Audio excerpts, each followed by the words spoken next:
In 2004, after many delays and an infamous leak, Half-Life 2 was released. It brought with it a new lighting system, facial animations, and physics interactions. Half-Life 2 wasn't the first game to give us these improvements, but it was topped off with an amazing ambience and environment. Just a reminder, I'm only looking at the weapons that can be found and used by Gordon in-game. Beta weapons and items like the slam and stun stick will not be covered. I will give a shout out to the tower cannon on the buggy though. Once again, we have the trusty and now slightly rusty crowbar. Nothing really new to add to this. Do you think Barney has been holding on to Gordon's crowbar this whole time? Or he just found one and threw it at him? The Combine Civil Protection Police Force's standard firearm is a Heckler & Koch USP match. Despite using 15 round mags, it holds 18 rounds. It also doesn't eject empty casings when fired. Oh boy, look at that world model. It's a bit chunky. The Magnum is a .357 Magnum Colt Python. The side of the barrel has Colt Python Elite engraved in it.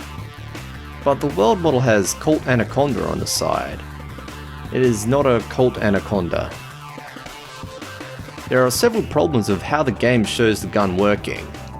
There's nothing connecting the cylinder to the gun, and during the reload animation, Gordon doesn't use a speed loader or similar clip.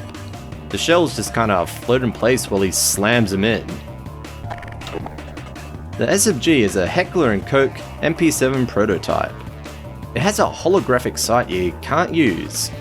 It holds 45 rounds in a mag, even though the real life version only holds 20, 30, or 40 round mags. The SMG also has the ability to launch grenades, despite lacking a grenade launcher. Probably some kind of wacky Combine technology. The Overwatch standard issue pulse rifle, normally just called the pulse rifle or AR2, is some kind of futuristic rifle. I wasn't really able to find anything that could be similar to it. Now, the beta version of the AR2 was based off the XM29 OICW by Heckler & Koch and Alliant Tech Systems. But as I said at the start, I'm not looking at the beta weapons. Its secondary fire lets out an energy ball that disintegrates most targets. There are mounted guns through the game that bear resemblance to the AR2. They are not the AR3. The AR3 is not real and will not hurt you. The Spaz 12 returns as the shotgun, in particular the Franchi Spaz 12. Once again, the secondary fire shoots 2 shells, despite the fact the lower tube is not a shooty tube. Also, it's worth noting Gordon reloads this by cramming shells into the gun's heat shield. This isn't related to anything, but look how messed up the textures would look when I first loaded it into Source Filmmaker. I just thought that was interesting. Like the Half-Life crossbow, I don't have much to say about Half-Life 2's crossbow. It's clearly homemade out of scrap. It fires red-hot bolts of steel rebar. Targets hit by a bolt will get pinned to whatever's behind them, which can be pretty amusing. The grenades are based off an MK3A2 concussion grenade. The Combines have added a flashing light and a beeping sound. It's incorrectly labelled as an M82 frag. The RPG is based off the Saab Bofors Dynamic AT4, but backwards. No, I'm not joking, it's backwards.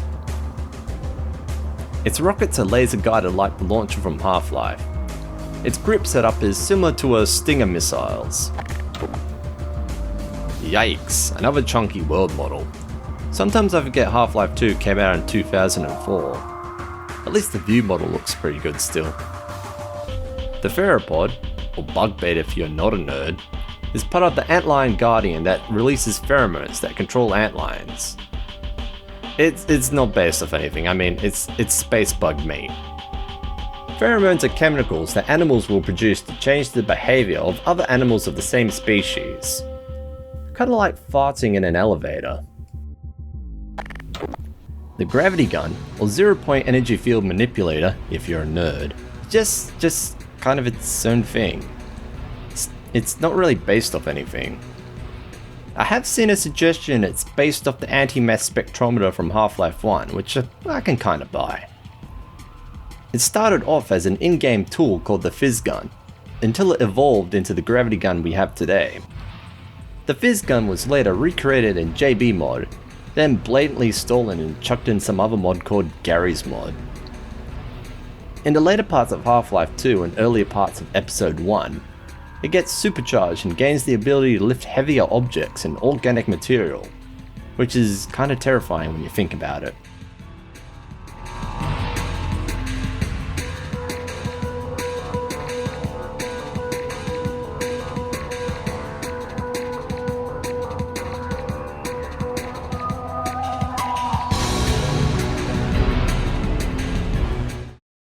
Kinda like farting in an elevator.